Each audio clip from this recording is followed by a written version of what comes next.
আসসালামু আলাইকুম, সবাই কেমন আছেন? আজকে আমি রান্না করছি সবজি দিয়ে পাঙ্গাস মাছ। মাছটা আমি লবণ, হলুদ, গুঁড়া মরিচ, লেবু আর সরিষার তেল দিয়ে সুন্দরভাবে ম্যারিনেট করে রেখেছিলাম। এই উপকরণ দিয়ে মাছটাকে আগে যদি ম্যারিনেট করে রাখি তাহলে মাছের যে আষ্টে গন্ধটা সেটা তো চলে যায়, তার সাথে মাছটাও সুন্দরভাবে ভাজা হয়। কড়াইয়ে মাছগুলো দিয়ে আমি সুন্দরভাবে ভেজে নিলাম।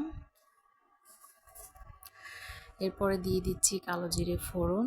কালো জিরে ফোড়ন দেওয়ার পর সবজিগুলো আমি ঢেলে দিচ্ছি। এখানে আমি 5 রকমের সবজি নিয়েছি।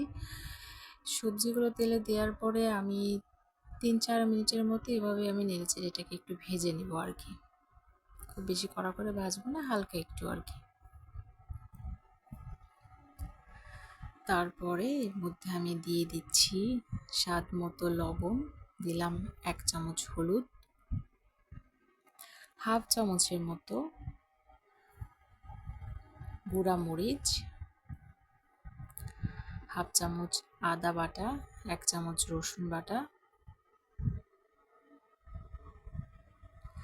দিচ্ছি হাফ চামচ জিরা গুঁড়ো, হাফ চামচ ধনিয়া গুঁড়ো,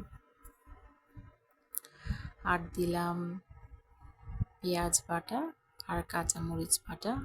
আসলে কাঁচামরিচ বাটা দিব বলে এই জন্য আর কি গুঁড়া মরিচটা আমি একটু অল্প দিয়েছি। এরপরে সুন্দরভাবে নেড়েচেড়ে আমি এটাকে ভেজে নেব আর একটু কষিয়ে নেব।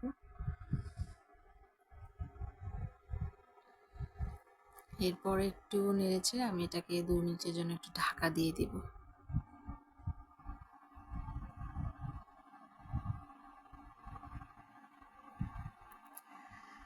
2 মিনিট পর আমি ঢাকনাটা তুলে এটাকে আরেকটু নেড়েচেড়ে নিচ্ছি।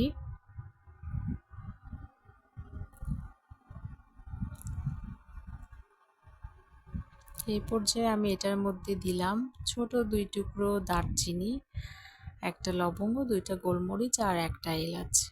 এটা দিলে সুন্দর একটা ফ্লেভার আসে, রান্নাটা খেতেও অনেক মজা লাগে। পরিমাণ মতো পানি দিয়ে আমি ঢাকনা দিয়ে ঢেকে দিলাম। কিছুক্ষণ পরে আমি ঢাকনাটা তুলে আমি আরেকটু নেড়েচেড়ে দিচ্ছি।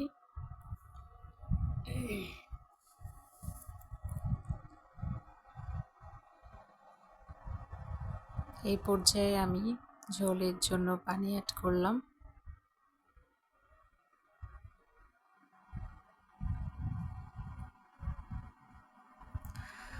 বলকটা উঠে গেছে, তাই আমি মাছগুলো দিয়ে দিচ্ছি। মাছগুলো দিয়ে আমি আর একটু রান্না করে নিব।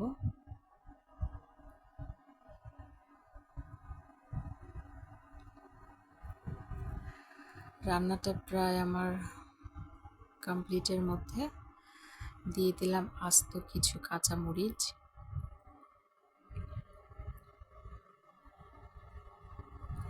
দেখেন রান্নাটা কেমন হয়েছে।